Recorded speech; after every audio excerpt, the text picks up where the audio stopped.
Kalau ditanyakan kepada saya, Presiden Jokowi, kenapa kalau mau bangun itu yang cepat sebetulnya, imbal baliknya itu di Jawa. Paling cepat itu.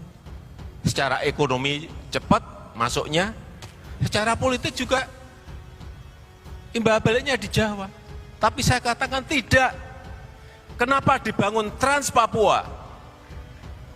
Itulah yang namanya keadilan sosial bagi seluruh rakyat Indonesia.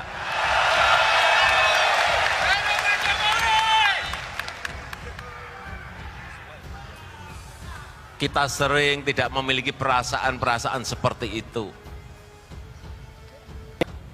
Kita memiliki potensi besar, tapi kita harus juga menyadari bahwa kita sekarang ini sudah ditinggalkan oleh tetangga-tetangga kita. Ini yang harus kita bangun kembali untuk membawa negara ini menjadi negara besar, menjadi negara yang kuat, menjadi negara yang maju dengan gerakan-gerakan perubahan, baik pola pikir, etos kerja, produktif, kedisiplinan. Ini yang saya ulang di mana-mana. Kenapa kita bangun infrastruktur? Karena dalam berkompetisi, bersaing dengan negara-negara yang lain, tanpa ini nggak mungkin. Ini fundamental, ini fondasi kita. Kenapa dibangun jalan tol di Sumatera? Kenapa dibangun Trans Papua? Kenapa dibangun pelabuhan Kuala Tanjung? Kenapa dibangun Makassar Newport? Kenapa? Untuk persaingan, untuk memenangkan persaingan, untuk memenangkan kompetisi, bukan yang lain-lain.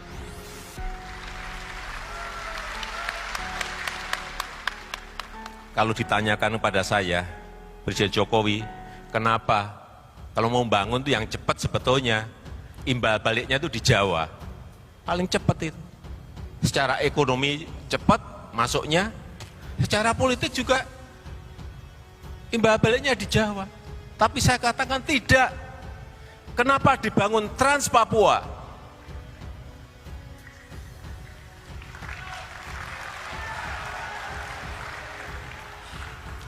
3 tahun yang lalu saya ke Wamena. Saya tanya kepada masyarakat, berapa harga bensin di Wamena?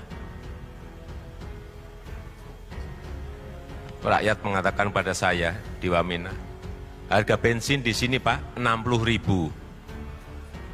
Kadang-kadang kalau pas cuaca nggak baik bisa jadi 100.000. Di Jawa 6.450. Saat itu juga saya perintahkan kepada Menteri, saya mau bensin di sini harganya sama dengan di Jawa.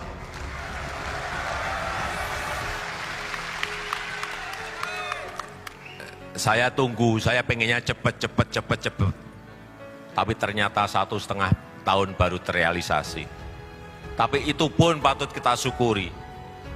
Harus kita syukuri bahwa sekarang harga bensin di Wamena dan sekitar Pegunungan Tengah sama seperti yang kita nikmati di Jawa. Bayangkan di Jawa kalau naik 500 perak saja demonya 4 bulan. Di sini naik 1.000 perak saja demonya sampai 6 bulan. Saudara-saudara kita yang di Wamena, yang di Pegunungan Tengah, harga 60.000 diem bertahun-tahun.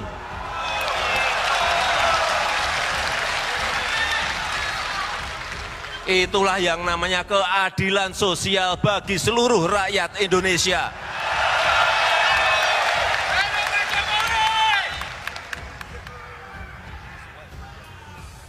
Kita sering tidak memiliki perasaan-perasaan seperti itu. Dulu subsidi BBM lebih dari 300 triliun, harga di sana juga 60.000. Ini subsidinya, saya suruh ngitung berapa, 800 miliar. nyatanya juga sudah bisa sama harganya.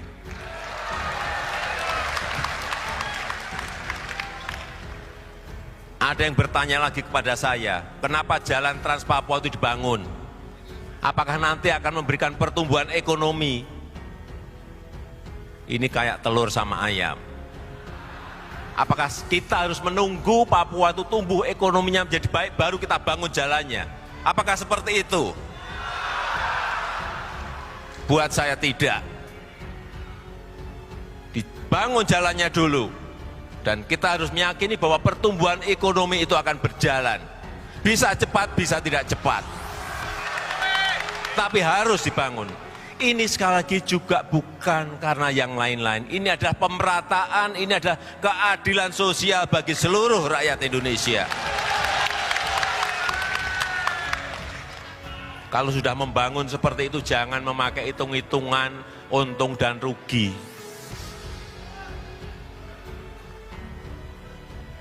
Benar enggak? Ya pasti benar. Yang kedua, 3 tahun yang lalu, saya pergi ke perbatasan-perbatasan kita. Di Entikong, di Aruk, di Nangabadok, di Mota Ain, di Mota Masin.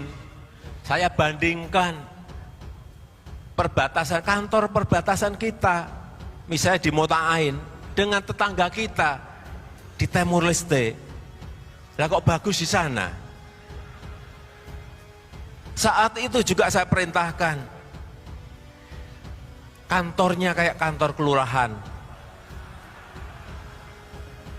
Saya perintahkan saat itu pada Menteri PU, Pak Menteri, saya ingin 2 minggu kantor-kantor ini dirobohkan. Saya ingin kantor-kantor kita, pos perbatasan kita 3 kali lebih baik dari yang di sana. Ternyata kita juga bisa melakukan itu. Sekarang coba lihat, dulu, ini katanya dulu, orang-orang kita di Kabupaten Belu, kalau mau foto, mau selfie, pergi ke tetangga. Sekarang kebalik, dia yang pergi ke kita untuk foto selfie.